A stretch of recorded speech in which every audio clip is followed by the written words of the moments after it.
Imagine waking up next to the man who stole your fertility and still kissed your forehead goodnight. My name is Elaine Harper. This is not just the story of how I was betrayed. It's how I turned pain into power and revenge into something far more terrifying, healing. Before we begin this story, let me know where you are listening from in the comments below. My name is Elaine Harper. I'm 42 years old, and what I'm about to tell you today will forever change the way you see your own family. I never thought a lie could whisper so gently into your ear, you'd mistake it for love. When I first met Dr. Marcus Oakley, I had already started to decay. Not on the outside, I still wore lipstick and remembered to smile when someone held the door open. But inside, a quiet death was spreading. I sat on the edge of that exam table in Nashville, sweat beating at the base of my spine, and told him I was just tired. Just tired, I repeated. That's what Sterling always said too. Hormonal, anxious, stressed. It was easier to believe him, easier to think I was imagining it, than to face the possibility that something was actually wrong. After all, what kind of woman doubts her own husband when he's a doctor? But Marcus didn't nod in agreement like Sterling had. He didn't flash that polite smile that physicians give when they're brushing you off. He frowned, just slightly, enough that I noticed. And when he turned on the ultrasound machine, I felt a cold thread run down my spine. The room went silent except for the soft whir of the machine. Then, the pause. I've come to understand that silence, those few seconds when a doctor stops speaking and just stares at the screen, are where truth begins to form its claws. Marcus didn't say much. He just tilted the monitor toward me and said, "There's something here, something that shouldn't be." On the screen, a dark speck pulsed like a warning. He called it a foreign object, said it looked like an IUD. My throat closed up. "That's not possible," I said. I'd never had one, never approved one, never asked for one. And yet there it was, lodged deep inside me, old, discolored, degraded like a secret left too long in the dark. Marcus's voice softened. "Elaine, this particular device, it's been banned for over a decade. This shouldn't be in your body." I couldn't breathe. I clutched the paper gown tighter around me, my knuckles white. My mouth opened, but nothing came out. The only words that rang in my ears were, "Why didn't he tell me? Why didn't he save me?" Marcus didn't pressure me. He simply offered options, gently, surgery, biopsy, a second opinion if I wanted, but I already knew. I'd known for months, maybe years, that something was wrong. The real horror wasn't the object inside me. It was the realization that the man I shared a bed with had seen me suffer and let me rot anyway. 2 weeks later, I was in surgery. Dr. Harmon, a kind man with soft eyes and firm hands, extracted what was left of the IUD from my body. The lab results were worse than expected. Stage 3 precancerous dysplasia. Translation: I was a ticking time bomb.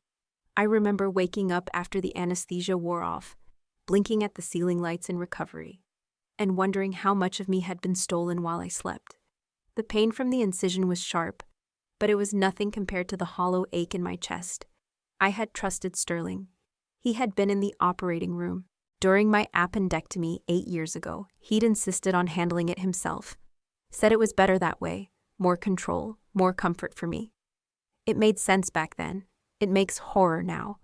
I thought about all the nights I curled into a ball, nauseous and cramping, and he handed me a Tylenol and a kiss on the forehead. About the birthday dinners I missed because I was too weak to sit up, and how he told my friends I was being dramatic. About the children I dreamed of having, and the dozens of negative pregnancy tests I hid in the bathroom drawer. I wasn't infertile. I was sabotaged. My body hadn't failed me. My husband had. Detective Nia Blount came to see me the next day.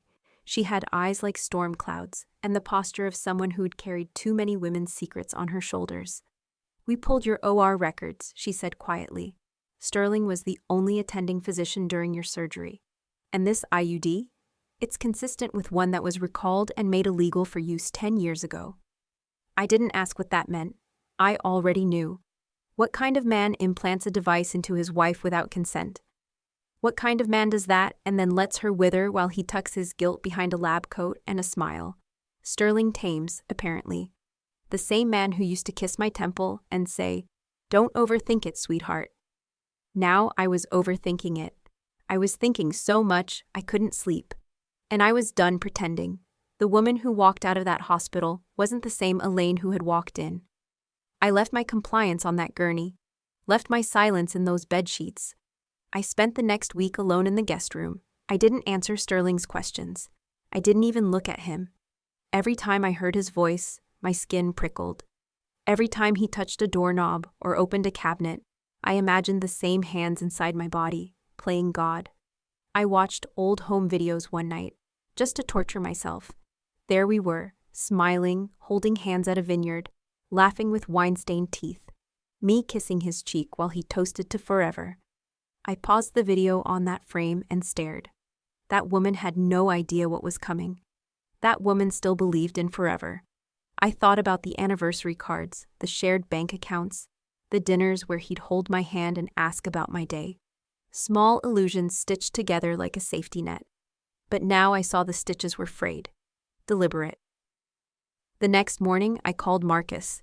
He picked up on the first ring. I want a full copy of my medical records. Every visit, every test, every scan.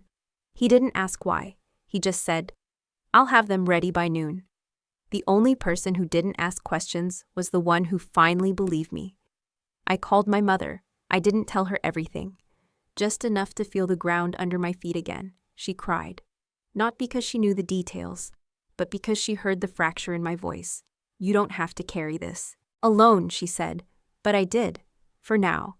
Because to survive betrayal of this scale, you first have to sit in the ashes of what you thought your life was, and decide what kind of woman you'll be when you stand back up. That night, I stood in the mirror longer than usual. I lifted my shirt and looked at the healing incision, the bruises, the scar. But I also saw the start of something else. Not rage, resolve. I would get answers. I would get justice. I didn't know how yet, but I knew this. He had buried something inside me without my consent. But I was going to unearth every secret he thought I'd never find. And when I did, I wouldn't be the only one bleeding. You don't look for pain in the people you love. It has to hit you in the face. Or in my case, whisper to you from a cold ultrasound screen and keep whispering until the silence becomes unbearable. After the surgery, the days passed like fog. I didn't return to work. I didn't cook. I didn't pick up calls. Every sound in the house, the ticking of the hallway clock, the faucet dripping in the guest bathroom, Sterling's voice muffled by a closed door felt sharper than it used to. Like every object was complicit in keeping his secret. The IUD had been extracted, tested, photographed, labeled. Dr. Harmon had even sealed it in a sterile bag when I asked for it. I couldn't say why, not then. Only that something inside me knew this was far from over. I stared at it every night before I went to sleep. 8 years of my life compressed into a piece of foreign metal no bigger than a matchstick. A week after my surgery, Detective Blount asked me to come down to the precinct to give a formal statement. She said she had pulled all the surgery records from Sterling's private clinic. She was calm, methodical, and asked questions as if she already knew the answers. "How many times were you under general anesthesia in the last 10 years? "Once," I said. "My appendectomy. Sterling did it." Her eyes met mine and held. "That matches what we found." The confirmation sent a ripple through me, like nausea made of ice. I wasn't ready to face Sterling. Not until I knew everything. Not until I had pieces of him that he couldn't deny. So I waited. I watched. Listened. Took notes like I was studying a predator. Every word he said now came with subtext. Every smile he gave had a shadow behind it. I no longer looked at him and saw my husband. I saw a man who had dissected my trust with surgical precision. And then came the slip.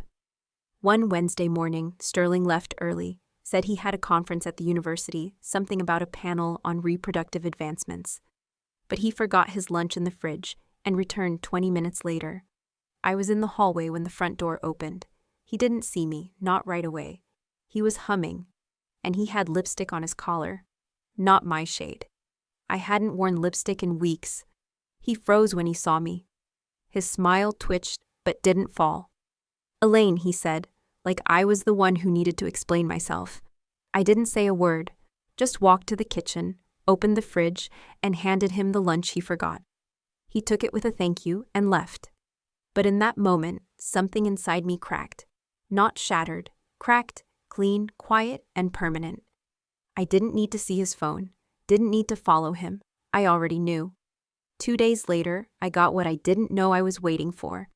It came in the form of a young woman with wide eyes and trembling hands, sitting behind the reception desk at Sterling's clinic. Olivia Reyes. I had gone there with Blount and 2 uniformed officers. They had a warrant for Sterling's office. It was early and Sterling wasn't in yet. But Olivia was. She saw me and her face went pale.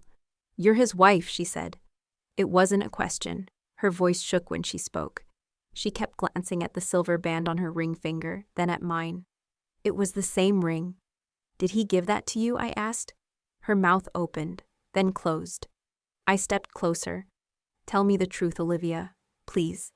She burst into tears. "I didn't know at first," she said. "He told me you were divorced, that you were sick, and he took care of you until the end. That's why he couldn't marry me yet. He said he was grieving in his own way." "Grieving? As if I was already dead? Did you live together?" "Not full time," she said. "He had another house, said it was just for when he needed to clear his head. I thought he was mourning. I didn't know he was lying to both of us." The rest unraveled fast. Olivia told us everything. About the kids' charity he funded in a different name, Dr. Tams. About the rental house under an LLC he created, where he lived 2 days a week. About the young woman who called him Dad during a clinic visit. He had built another life, a second family, and I was the broken body he kept in the shadows. Blount sat beside me in the car as we drove away from the clinic. She didn't say anything. She didn't need to. My silence was thick enough to fill the vehicle. I clutched the sealed IUD in my coat pocket like it was a talisman. Sterling hadn't just violated my body. He had rewritten my life, rewired it. And I was going to burn that blueprint to the ground. That night, I went into his study. I waited until he fell asleep in the master bedroom, which I had vacated weeks ago. He was snoring lightly, mouth open, one leg kicked out from under the sheets like he had nothing to worry about. He didn't even lock his computer. The messages were all there. "Don't worry, sweetheart. I made sure Elaine can't get pregnant. I handled it during her surgery." That one hit me like a brick to the sternum. I didn't cry. I didn't gasp. I didn't make a sound. Instead, I just breathed in. One long, deliberate breath that filled my lungs with clarity. This was no longer just betrayal. This was premeditated. I scrolled deeper. Photos. Vacation receipts from 2 addresses. A note from Olivia's inbox. "Should we tell the girls yet? They keep asking when you'll move in for good." The girls. He had daughters. He'd never even given me the chance. I printed the emails. All of them. I put them in a folder next to the sealed IUD. Then I walked into the dining room and sat at the head of the table, the seat he always insisted on having, and I waited. When Sterling came down the next morning, surprised to see me dressed and seated, he blinked. "You're up early." I said nothing. I slid the folder across the table. He opened it. He paled. And then, for the first time in our marriage, he looked afraid. "Elaine? I can explain." "Don't," I said. He reached for the folder again, but I placed my hand on top of it. "Don't you dare touch anything. This is mine now. My story, my evidence." His expression shifted. The guilt collapsed. The anger took its place. "You went through my things? That's a violation?" I almost laughed. "A violation?" I echoed. "You drugged me, cut me open, took away my ability to have children. And you're worried about your privacy?" He stood. Towered over me like it used to mean something, but I didn't flinch. "You took everything from me," I said. "But you forgot one thing. I'm still here, and I remember everything."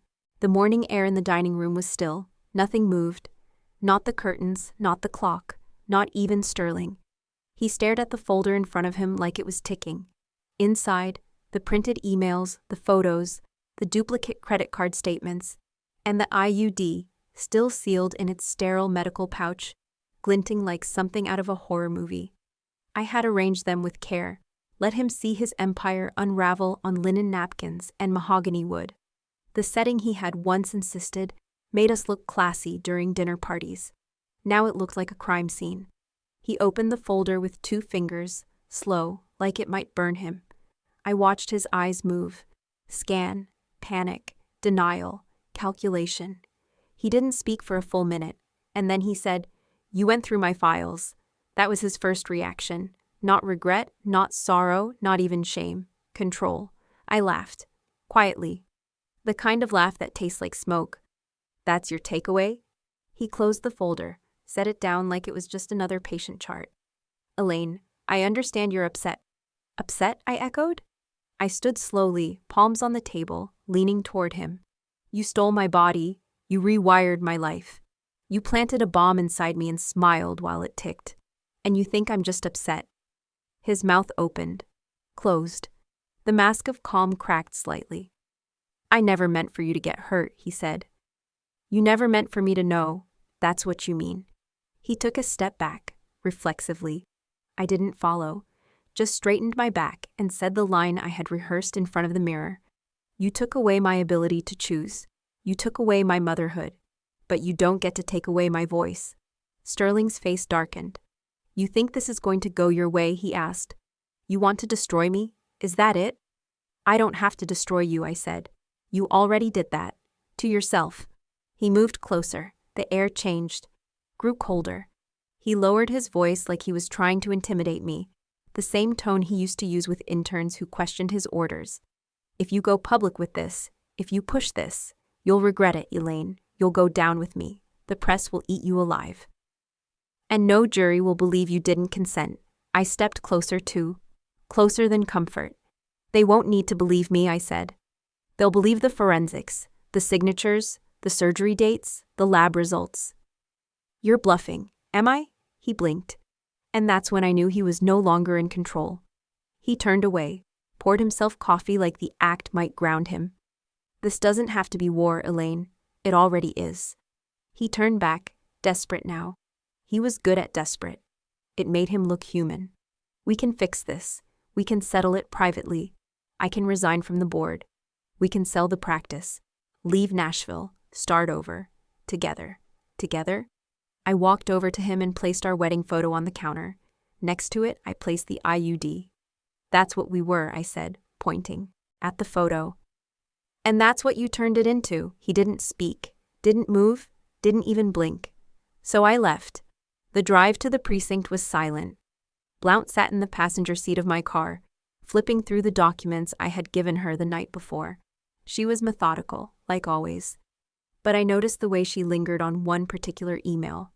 "He actually wrote this?" she asked quietly. I nodded. "It's real, all of it." She shook her head. "This isn't just unethical. It's surgical abuse. It's attempted reproductive sabotage. And if we can tie in the fraud and medical cover-up, this is going federal." For the first time in weeks, my chest didn't feel like it was closing in. Back at the house, Sterling paced the kitchen like an animal cornered. I saw him through the bay window as the patrol car pulled into the driveway. His face was a study in rapid transitions, confusion, recognition, anger, fear. When Blount stepped out of the car, Sterling came to the door, arms crossed like he was ready for debate, not handcuffs. "Sterling Nathan Thames," Blount said. "You are under arrest for unauthorized medical procedures, tampering with evidence, and attempted medical battery." He scoffed. "You can't be serious. This is my house. I'm a doctor." "And you're also a suspect." He looked at me, eyes wild. "You did this? You brought them here." I didn't flinch. "You brought this on yourself." The officers stepped forward. Sterling stepped back. He lifted his arms slightly, just enough. The cuffs snapped on with metallic finality. "I did it for us," he hissed. "You were slipping away. You were always so fragile, Elaine. I had to do something." I tilted my head slightly. "No," I said. "You did it because you could." He was led down the steps, past the azaleas I planted, past the welcome mat that had long stopped feeling honest. Inside, the house felt bigger. Not freer, not yet, just emptier. I walked through each room slowly, touching things I hadn't touched in weeks: the banister, the dusty piano keys, the back of the armchair where he used to drape his coat. I stopped in the master bedroom. The sheets still held the faint scent of his cologne. I stripped the bed, top to bottom, and threw everything into the washing machine. Twice. I stood in front of the mirror, touched the scar near my hip where he had operated on me. My fingers lingered there, not in shame, but in recognition. A battlefield needs to be remembered. Downstairs, I opened the drawer and took out the wedding photo again. For a moment, I just looked. Not in longing, not in grief, just study. We looked happy. But the devil can smile too. Instead of smashing it, I placed it in a manila envelope, sealed it, and wrote one word across the front. Evidence. Later that night, Blount called. "He's not getting out on bail," she said. "Too many red flags. We're pushing for immediate indictment." "Good," I said. "You okay?" I paused. Then I said, "No, but I will be, because now, at least, I had a starting point. And for the first time in a long time, I wasn't lost." I used to think justice looked like a gavel and a jail cell. But justice, I was learning, is a slow and silent beast. It doesn't roar, it waits, it doesn't crash down, it scrapes, soft and deliberate, until the truth has nowhere left to hide. The case against Sterling exploded faster than I expected. Within 48 hours of his arrest, the story hit local media. By the end of the week, national headlines carried the words, "Prominent OB/GYN arrested in covert sterilization case." The narrative spun itself. People wanted a monster, and Sterling had given them one with surgical precision. But behind the headlines, the process was grueling. I met with prosecutors. I handed over every shred of evidence, emails, photos, the IUD in its sealed pouch.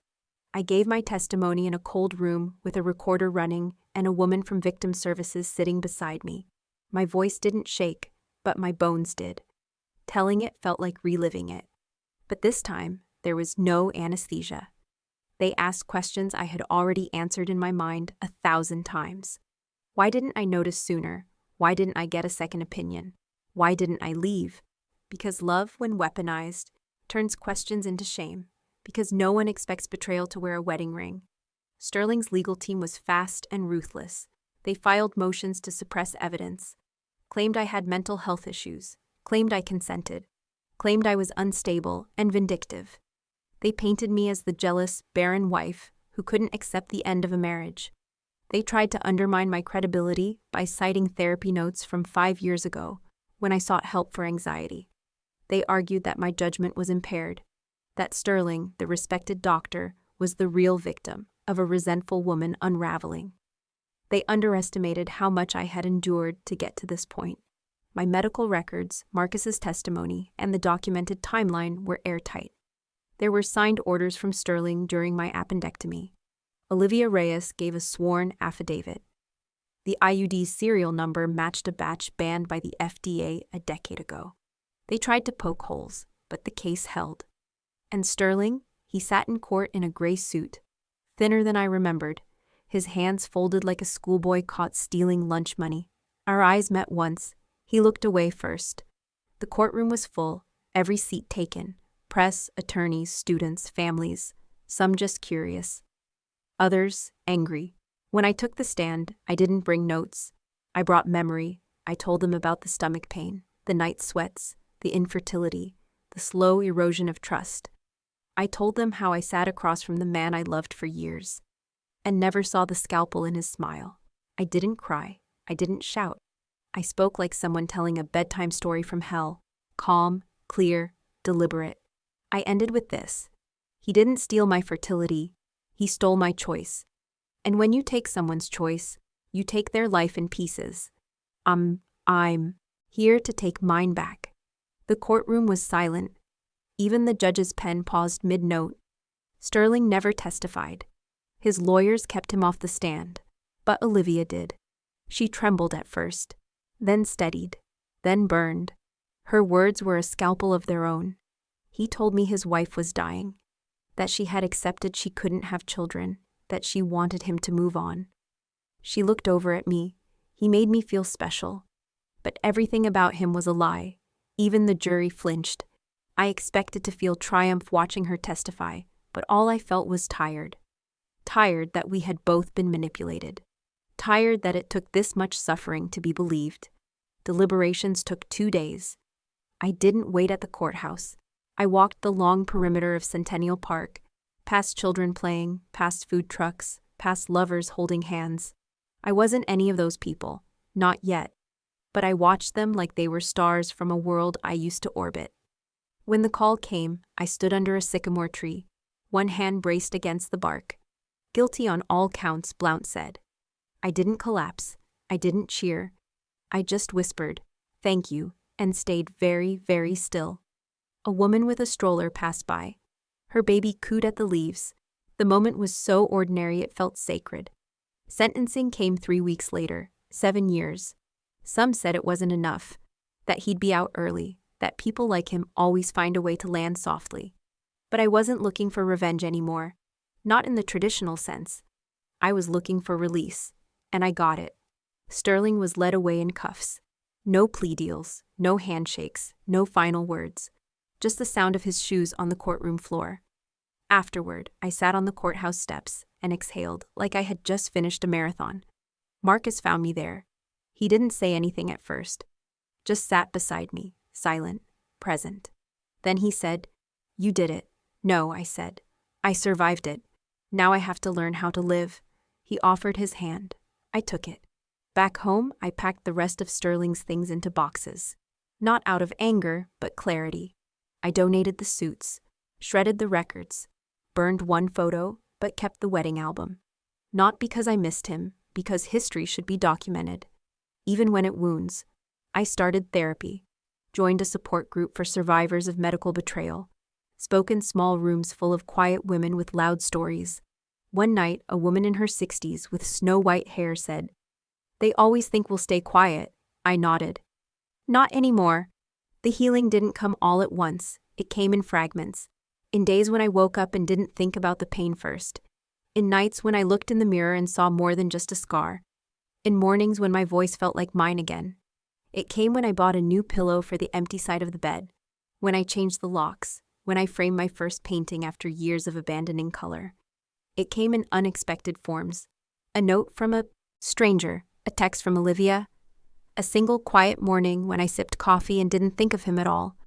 And it came in resolve, the soft, steady decision that I would never again allow silence to steal my choices. For the first time in years, I wasn't afraid of what came next. A year after the sentencing, I no longer woke up to the sound of my own breath echoing in a house that felt too large for one heart. Nashville in spring is full of soft chaos, pollen storms, dogwood petals stuck to windshields, and the sound of children returning outdoors after winter exile. I used to dread the warmth. It made me feel like I had to participate in life again. Now I welcomed it. My mornings had changed. No more morning news. No more calendar reminders pinging me into submission. I drank my coffee slowly, sometimes on the porch, sometimes barefoot on the kitchen tile. Silence was no longer a threat. It was a ritual. The trial, the cameras, the headlines, they had all faded into something manageable. My name no longer trended, and that suited me fine. What stayed, however, were the scars. Not just the physical one near my pelvis, though I still touched it out of habit when I was lost in thought. No, it was the scar behind my ribs, the quiet wound where belief used to live. Marcus and I had stayed in touch, cautiously at first. He was never intrusive. He called when he said he would, and never once asked for more than I was ready to give. He reminded me of something I hadn't expected to find in another man. Safety. Not safety in the dramatic, knight in shining armor kind of way, but in the way he let me speak without interruption, in the way he respected my space, in the way he never mentioned Sterling's name unless I brought it up. He understood grief without trying to fix it. We started taking walks on Sundays. Then walks turned into dinners. Then dinners turned into long conversations about everything but what had happened. One night, we sat on my porch as the sun dipped low, fireflies blinking like memory fragments in the dark. I didn't think I'd ever sit beside someone again, I admitted. He didn't respond right away. Then he said, "It's okay to be new. You're not returning to who you were. You're becoming who you needed." I wept after he left. Not from pain, from permission. 6 months later, we began the process of adoption. Not because I wanted to replace what was stolen, but because I was finally strong enough to hold space for someone else's healing too. Her name was Aaliyah, 6 years old, fierce, sharp, quiet, until she wasn't. She had lived through more instability in 6 years than most people did in 60. But she didn't flinch when I knelt to meet her eyes. She just said, "Are you the lady who likes lemon cookies?" I smiled. "I am," she nodded solemnly. "I like chocolate ones, but I'll try lemon if we have milk." We had milk. The adjustment was slow. At first, Aaliyah slept with a light on. She hoarded crayons under her bed. She flinched at raised voices on television. But slowly, trust bloomed. She started asking questions. "Did your mom die too? Why don't you have pictures of your husband? Can I call Marcus Dad one day? Or is that weird?" And my favorite, "Can I draw on the fridge if the magnets don't cover the corners?" Our fridge was soon covered in stick figures with giant hair, uneven hearts, and rainbows that bent the wrong way. Every drawing was an act of rebuilding. Marcus was patient with her, patient in a way that surprised even me. He took her to the hardware store and let her pick out a small toolkit. Plastic, neon-colored, but real enough for her to feel important. They built a birdhouse, painted it lavender and teal. It hung from the maple tree in the backyard, slightly crooked but full of personality. Aaliyah named it the Sky House. Every morning she checked it like it held magic. "If I were a bird, I'd live there," she said. "You'd need wings," I replied. She spread her arms. "Then teach me." That night, she fell asleep in my lap while I read her a story about a girl who made a garden out of junkyard scraps. She murmured in her sleep, "Your lap is soft like a couch." I kissed her forehead. "That's because it's yours now." The day the final paperwork arrived, Marcus held my hand while I read through the last page. "Official," he said. "Permanent," I whispered. We didn't throw a party, no balloons, no streamers. Just dinner at home and Aaliyah, dancing barefoot on the carpet, holding a glittery sign she made herself. "We are a family." She insisted we each take turns making a wish, but don't say it out loud or it won't come true. Later that night, after she was asleep, Marcus asked, "What did you wish for?" I looked around the room, at the folded laundry, the dishes in the sink, the half-eaten cookies on the counter. "Nothing," I said. "I already have it." That weekend, I took Aaliyah to the farmer's market. She wore overalls and a straw hat 2 sizes too big. She picked out sunflowers and asked the vendor, "Do they make your house smell happy?" At checkout, an older woman approached me. "Are you Elaine Harper?" I tensed. "Yes." She didn't ask for a photo, didn't mention the trial. She just reached into her bag and handed me a folded letter. "My daughter followed your story. She was going through something too. She didn't know she had a choice, but she watched you find yours." The woman touched my arm. "Thank you." After she left, I opened the letter. It was simple. 1 line. "You reminded me that survival is a kind of power too." That night, I watched Aaliyah sleep, her chest rising and falling in slow, certain rhythm. I realized something then. Sterling had tried to end something in me, but instead, he created the beginning of something far more powerful. I had become a woman who could mother, a woman who could love again, a woman who could live with scars and still call her life beautiful. Months passed, then a year, then another. One morning, I woke up to Aaliyah in the kitchen, her hair a glorious mess, her cheeks full of cereal. "I made your coffee," she mumbled. "Did you use the fancy beans?" She nodded proudly. "Marcus said it's the kind that smells like old wood and chocolate." It was terrible, but I drank every sip. That afternoon, I walked into my bedroom and noticed something I hadn't before. A family photo, me, Marcus, Aaliyah, was now the centerpiece on my nightstand. The old wedding album had been moved to the bottom shelf of the closet. It no longer haunted me. It just existed. Like a chapter I'd read, understood, and closed. It was the smallest thing that made me notice the change. A photo, not a new one, not staged. Just candid, crooked, printed on cheap glossy paper. Marcus mid-laugh. Aaliyah in the foreground, blurred from spinning too fast. Me in the background, blurry too, but smiling. Real, unguarded, open. We had pinned it to the fridge with a magnet shaped like a lemon slice. A year ago, I would have walked past it. Now, I paused. And I smiled with her. Because for the first time in my life, I was inside a picture that didn't lie. The house no longer creaked the same way. Maybe it was the paint. Maybe it was the new furniture, maybe it was the voices filling the rooms.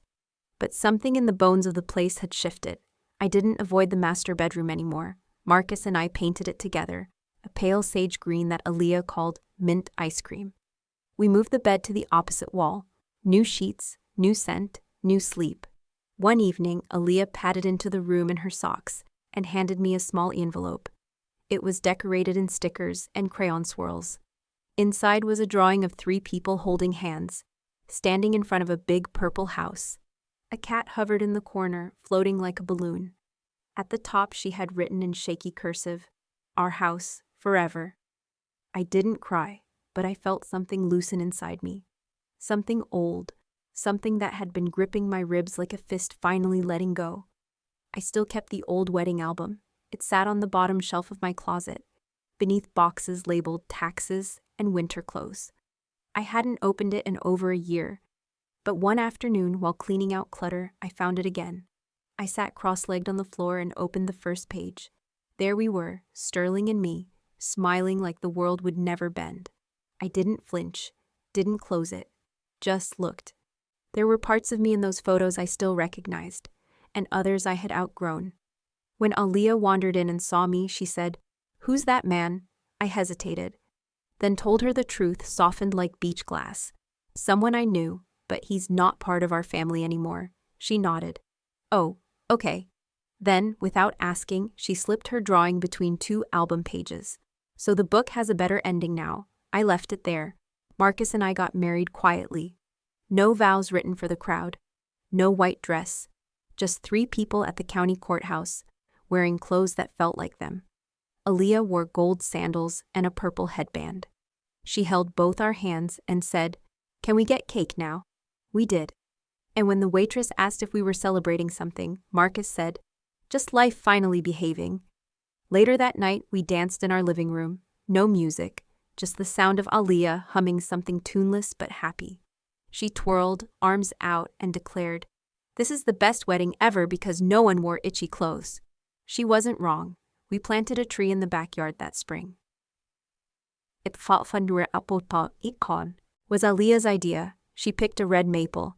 "Because it changes," she said, "but it never stops growing." We named it Lucy. Every Saturday we watered it, took photos beside it, talked to it like it was a 4th member of the household. It became part of our rhythm, like Saturday pancakes, like sidewalk chalk, like bedtime stories that went off script and ended in giggles. I hadn't laughed like that since before. I didn't even realize I could. One morning, Aaliyah dragged her beanbag outside and sat under Lucy's branches.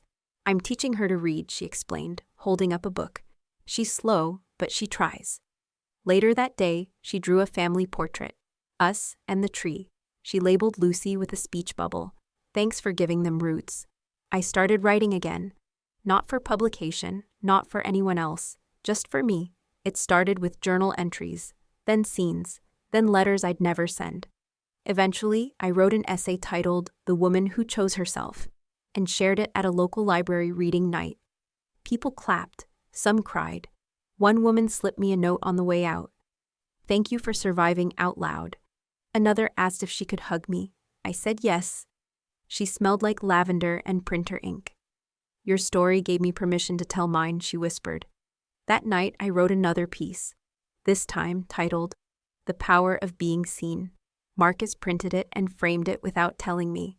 He hung it above my writing desk, right beside a photo of Aaliyah painting Lucy's trunk blue for flair. On the anniversary of the day Sterling was sentenced, I didn't light a candle. I didn't grieve. Instead, I took Aaliyah to the museum. We wandered through halls filled with history, painted pain, and carved joy. She stood before a sculpture of a woman with her arms open and said, "She looks like you."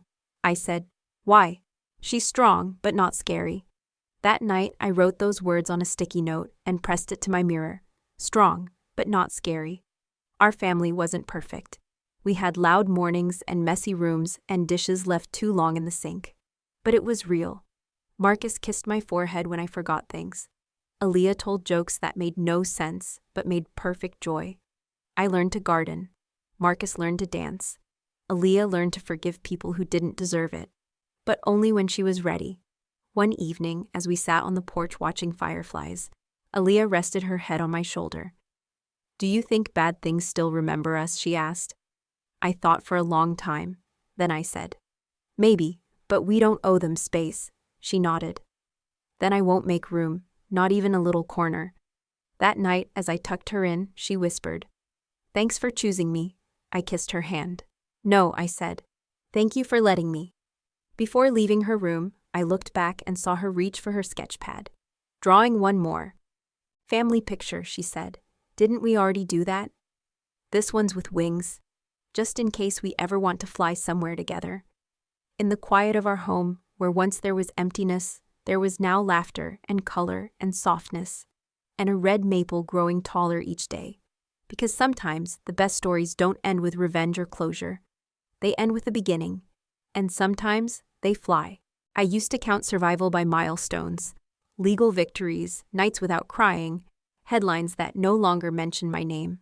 But now I count it differently, in skipped stones, in shared glances, in dinners that burn but still taste like comfort because we cooked them together, in the way Marcus holds my hand without asking, in the way Aaliyah leans into me during thunderstorms, no longer asking for light, just presence. It's strange how a life so fractured could feel whole again. Not in the same shape, but in a new, softer geometry, something rounder, more forgiving. One Sunday morning, Aaliyah found me sitting at the kitchen table, staring out the window with a steaming mug of tea. "Why are you smiling at nothing?" she asked. "Because nothing finally feels safe," I replied. She scrunched her nose and grabbed a marker. "I'm gonna write that down." I watched her scribble it in her notebook, her crooked letters bending truth into permanence. Because nothing finally feels safe.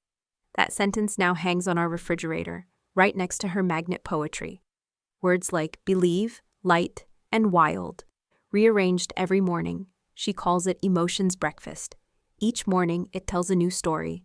Some days it says, forgive slow, love faster. Other days, even broken wings can drift. Sometimes she adds drawings, hearts with extra arms, stars with sleepy eyes, stick figures holding umbrellas under rainbows. I no longer dream of Sterling. Or if I do, I don't remember. The last piece of him left my body when I stopped waiting for an apology that would never come. I realized he didn't take my future. He just rerouted it. Made room for a version of me I never thought possible. Someone who could heal out loud. Love again. Mother a child who believed in lavender trees and flying drawings. Someone who could be still and call that peace. Healing isn't a destination. It's the willingness to come home to yourself over and over again. And one day, without noticing, the coming home becomes easier than the running. We travel now, not far, just enough. Weekend drives with the windows down, wind pulling giggles from the backseat. Marcus lets Aaliyah choose the music, even when it's the same song on repeat. I close my eyes and let joy be ordinary. We don't talk about the past much, not because we're avoiding it, but because it no longer controls the air in the room. Sometimes it visits, like a quiet guest, but it no longer knocks down the door. I used to flinch at anniversaries. Now I fill those dates with something new. A walk in a different park, a new recipe, a letter to myself that begins with, remember how far you've come. Sometimes Aaliyah joins in, leaving her own note in my journal. You made pancakes even when you were sad. That's a power, or I think your heart is stretchy like mine. Or my favorite, you're not like other grown-ups. You don't forget the quiet parts. Aaliyah's latest drawing is of our house with extra windows, so it never runs out of light, she explains. Marcus framed it. I hung it in the hallway. Every time I pass it, I remember the woman I used to be, the one who believed silence was a punishment. Now, silence is where I rest. Silence means no footsteps creeping where they shouldn't. No breath held in fear of being misunderstood. Silence means safety, and safety means everything. She even asked once if we could paint the front door yellow, so the light on the outside knows we're friendly. We did. Now, neighbors smile more, strangers wave. And I wave back. Sometimes I bake too much and leave muffins on their porches. A small way to say, I'm here, and I'm whole. Other times, I write letters to the woman I used to be. I don't mail them. I just tuck them between the pages of books I reread in the evenings. A kind of time capsule, a whisper backward. The maple tree is taller. We marked its growth with handprints on the fence. Mine, Marcus's, Aaliyah's. 3 prints, 3 beginnings. It bloomed early this year. The petals were lighter than usual, almost white. Aaliyah said it's because Lucy is happy. I think she's right. One windy afternoon, Aaliyah tied 3 ribbons to Lucy's branches. 1 purple, 1 green, 1 gold. What are they for? I asked. She shrugged. To remind her that even trees can have parties. That night, I stood by the window and watched the ribbons dance. Marcus came up behind me and whispered, "She sees magic because she lives inside it." And it hit me, so do I now. That night, I wrote in my journal, "This is what survival becomes." A song hummed while folding laundry. A window left open on purpose. A child who draws light into places that used to be dark. This is not a story about justice or revenge. It's about reclamation, about how love is not what saves us, but what we build once we've saved ourselves. I survived. But more than that, I became. And becoming is the bravest thing I've ever done. If someone had told me years ago that I would one day find home in the smallest acts, peeling oranges, folding laundry, sharing bedtime prayers, I would have laughed. Now I know that's where life lives, in the quiet, in the choosing, in the staying. Home is not a place. It's the moment you realize you no longer want to leave. It's the echo of laughter in the hallway. It's the way someone says your name without asking for anything. It's knowing your story doesn't end in survival. It grows roots and blossoms. And even when it rains, you'll find yourself reaching for a watering can. Even in silence, you'll hear your own heart choosing joy. Even in sorrow, you'll notice how far the light has reached. So if you are reading this, wondering if it gets better, let me tell you, it does. Not all at once, not in a blaze, but in whispers, in Saturday pancakes, in mismatched socks, in lavender trees and yellow front doors, in a child's hand drawing sunbeams on the corner of every page. And when you finally hear those whispers, you'll know you were never broken. You were just bending toward the light. You were just becoming. You were always home. It had been nearly 3 years since the courtroom lights dimmed on the final gavel. Life by then had softened around the edges, but closure, I learned, isn't a finish line. It's a doorway, and sometimes it swings open when you least expect it. That summer, I was invited to speak at a survivor advocacy event in Atlanta. I almost said no. I didn't see myself as a speaker. I saw myself as someone who'd barely made it through, who still double-checked locks at night, who sometimes forgot names but never forgot sounds, like the metallic click of Sterling's clinic door or the silence after betrayal. But Marcus gently said, "Maybe someone in that room needs to hear what only you can say." And Aaliyah, drawing on the kitchen floor, looked up and said, "Will there be cookies? You're brave when there are cookies." So I went. The hotel ballroom smelled like too many roses and burnt coffee. Women of all ages gathered in small circles, some laughing, some silently clutching paper programs like shields. I wore a simple navy dress and no jewelry. I didn't want to shine. I wanted to be seen. When they called my name, I stood behind the podium, heart thudding like it was trying to make a break for it. I looked at their faces, creased, young, guarded, open, and suddenly, I didn't feel alone. "My name is Elaine Harper," I began. "I'm not here because I'm brave. I'm here because I was believed." I told them everything I could fit into 20 minutes without falling apart. The missed warnings, the IUD, the betrayal, the trial, the fire I had to crawl through to get to stillness. I didn't cry. Not until I said, "He stole something from me, but he didn't get to keep it, because I took it back." Afterward, a woman with silver hair and deep-set eyes hugged me. She whispered, "You said out loud what I've been whispering to myself for 30 years. We both cried then. That trip shifted something. I began writing letters, anonymous ones at first, to support groups, forums, women's shelters, then articles under my name. Eventually, I started a small nonprofit with 2 other survivors I met that weekend. We called it The Second Light. We didn't promise healing, we promised space. Sometimes space is more radical than advice. We hosted monthly circles. Not therapy, not press, just circles. We passed around candles, We let people be quiet. We had a mailbox where women could write what they never got to say. To their abuser, to their younger self, to the world. Some letters were angry, some forgiving. Some just said, "I'm still here," and that was enough. We began mailing out handwritten responses. Just a few sentences. You are believed. You are not alone. You are more than what was done to you. Aaliyah started 5th grade that fall. She came home after the first week with a story about a boy who made fun of another girl's accent. I told him words are hard for everybody. Sometimes, she said, arms crossed. Then she asked me, "Do you think being loud is bad?" "Not when you're protecting someone." She thought about that. "So I can be loud like a bell?" "You can be loud like a cathedral," I said. She smiled. "Even better." That night, she wrote her first letter to the Second Light mailbox. She signed it, Future President, Aaliyah Harper Thames. Marcus chuckled at the hyphenated last name. "I think I've been outvoted," he said. There were setbacks, of course. A former colleague of Sterling's published a thinly veiled memoir. A sensationalized docuseries tried to option the rights to my story. I declined. Healing is not a spectacle, but I also met women I wouldn't have otherwise met. Like Janine, a retired nurse who spent 30 years thinking the pain was her fault. Or Kim, a college student who left in the middle of the night with just a journal and a bus ticket. Or Gloria, who said she didn't want justice, just one night of sleep without waking up afraid. We listened to each other, and sometimes we laughed until our ribs ached. There was something holy in that laughter, like shaking hands with a version of ourselves we never thought we'd meet again. One Sunday, as I refilled the bird feeders in our backyard, Aaliyah came running out with paint on her hands.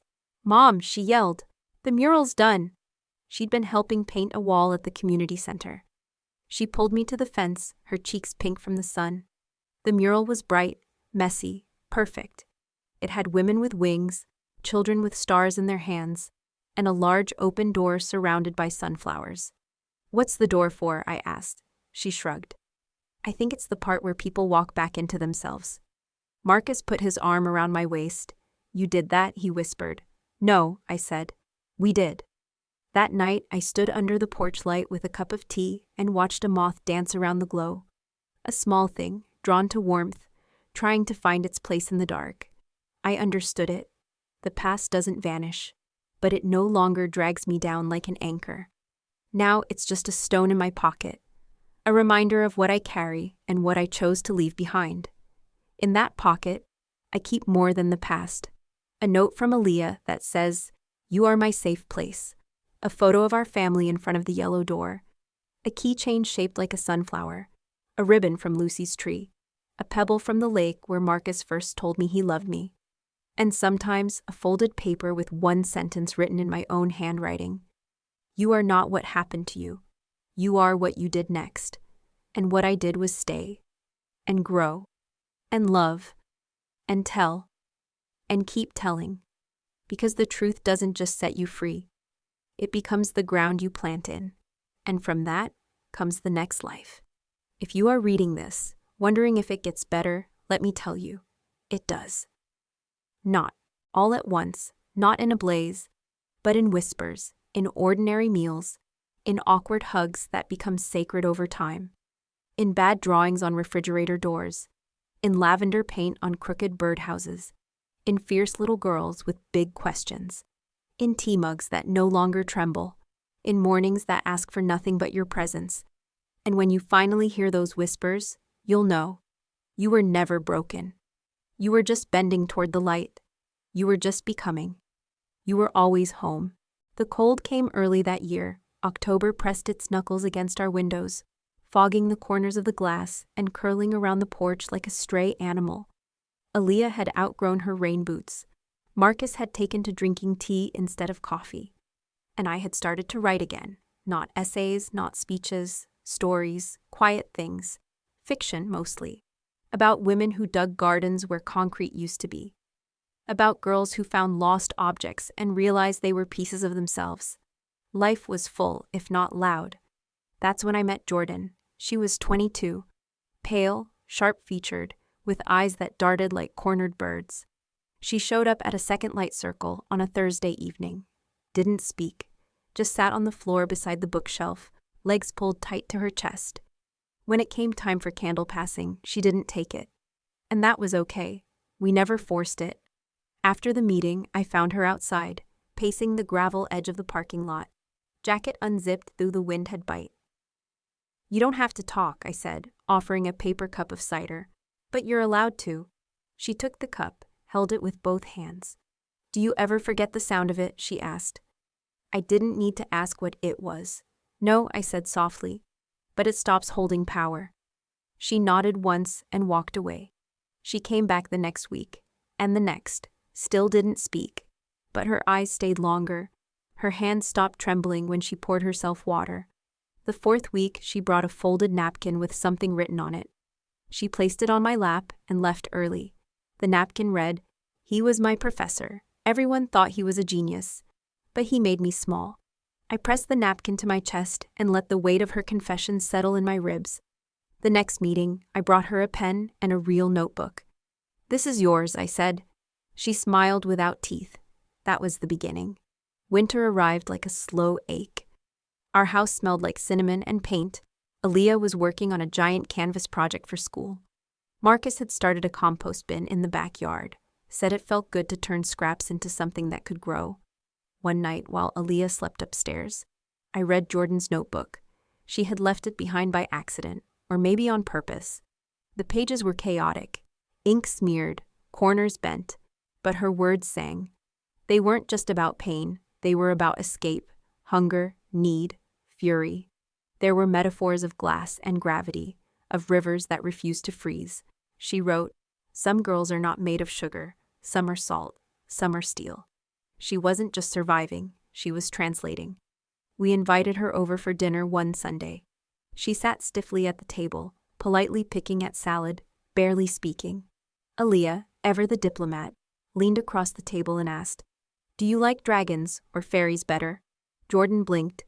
"Dragons, I guess." "Wrong answer," Aaliyah grinned. "Fairies have glitter."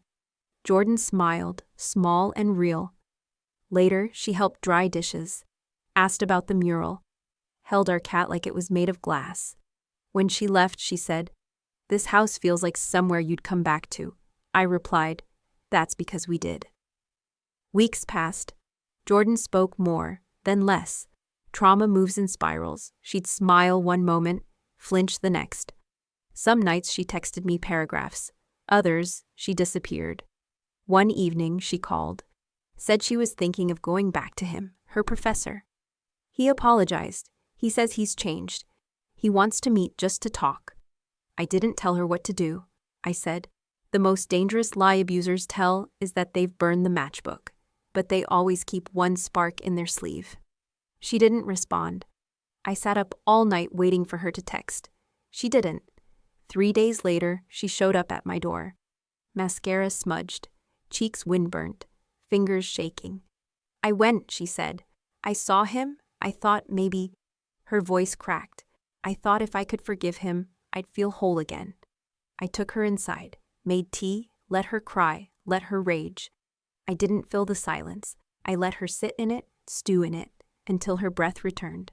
Then I said, "Forgiveness is not a key that opens their door. It's a window you open to let yourself breathe." We wrote it down together. She added it to her notebook. She titled that entry, "Breathing Room." Spring returned. Aaliyah turned 11. The mural at the community center got new flowers painted over the sunflowers. She called them Growth on Growth. Jordan moved into her own apartment. She started volunteering. She got a dog named Fig. We visited once, and Fig jumped into my lap like he'd known me forever. Her apartment smelled like lavender and ginger. On the coffee table sat a small photo, me, her, and Aaliyah, arms linked, eyes laughing. And one evening, she read a piece at our open mic night. To the girl who thought silence was safety. "You were wrong. Your voice is a sword. Sharpen it with truth." The room stood still, then applause, then tears. She looked at me in the crowd, eyes shining. I saw myself years ago. And I saw something more, a future I had helped make real. Later that night, Aaliyah crawled into bed beside me. She was brave, she said, sleepy. "She was," I whispered. "Like you." I didn't answer, just held her hand. Because it wasn't about being brave. It was about staying. Staying long enough to see what healing does in others. Staying long enough to recognize yourself in someone else's survival. Staying until the mirror no longer frightens you. Because one day you look up, and the woman staring back isn't just someone who lived. She's someone who lit the way. A week later, I got a small package in the mail. Inside was Jordan's notebook, now full. On the inside cover, she had written, "You gave me a room. I turned it into a house. Thank you for the bricks." I placed it on the shelf beside mine, the one I wrote in the year Sterling was arrested. 2 spines, side by side. Pain documented. Power claimed. That night, I dreamt of a hallway lined with doors. Behind each one, a story. Behind each story, a woman holding her own pen. And in the final door, a mirror. I stepped inside. And this time, I did not look away. Not because the reflection was perfect, but because it was mine. Some memories don't fade. They don't soften or vanish.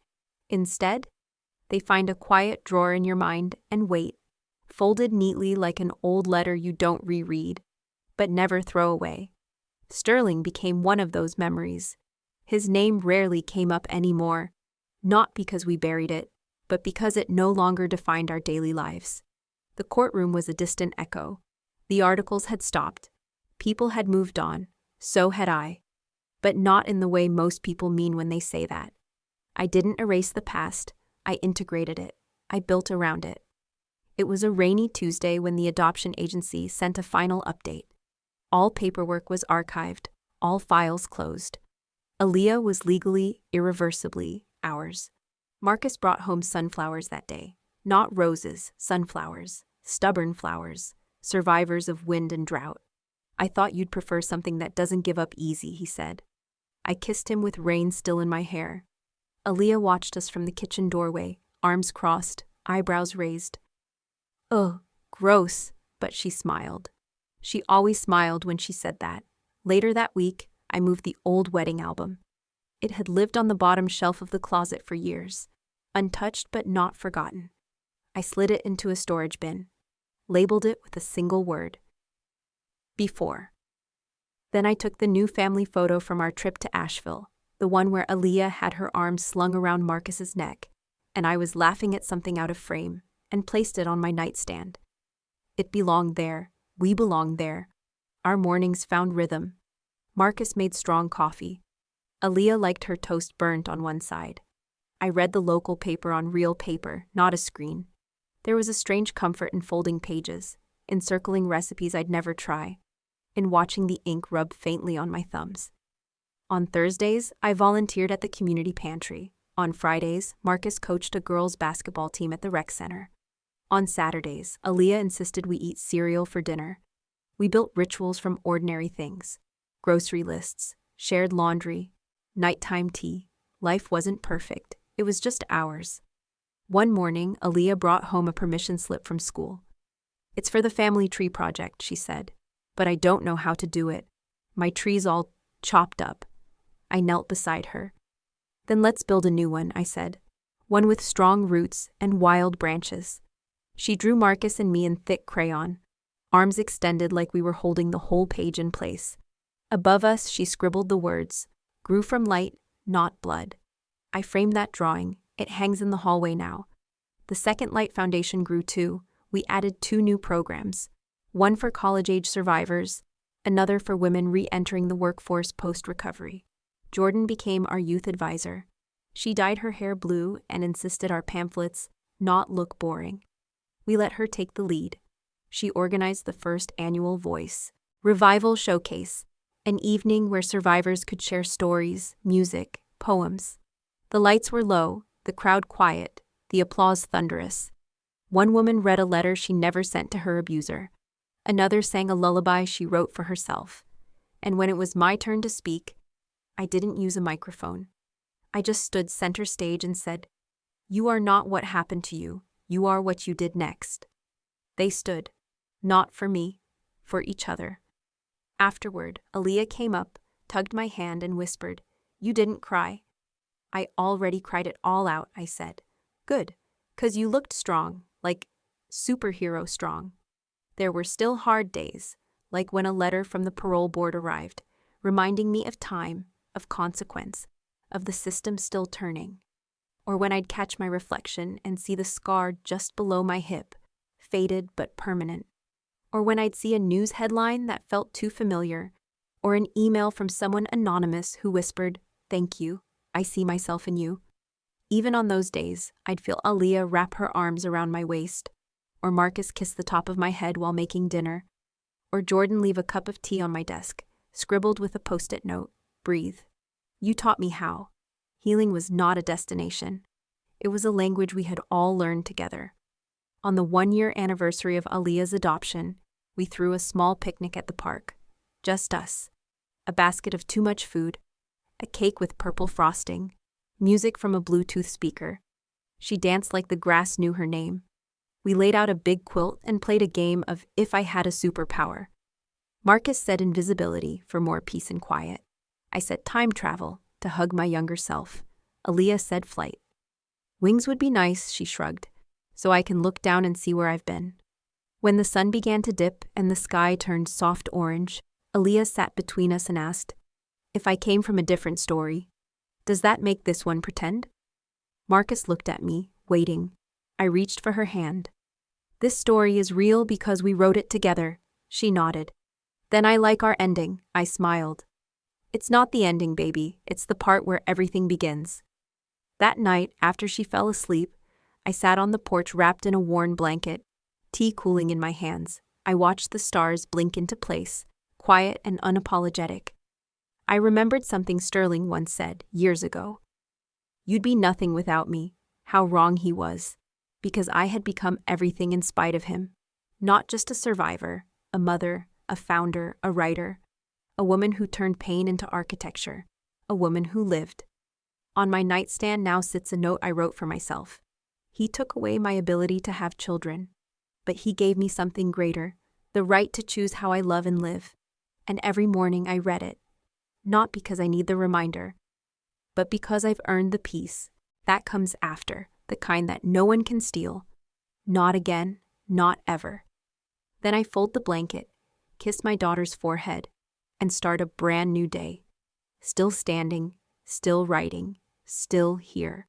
Maybe revenge isn't always about fire and fury. Maybe the greatest revenge is living, loving, raising your voice when they hoped you'd stay silent, choosing softness where they planted cruelty. Elaine didn't get back what was taken, but she built something they could never touch. A life rooted in truth, a family born not of blood, but of choice, and a peace that didn't need permission. If this story touched something in you, no need for grand words. Just leave a comment, one sentence, one truth, one breath of your own. You never know who might be reading it, searching for a way out of their own darkness.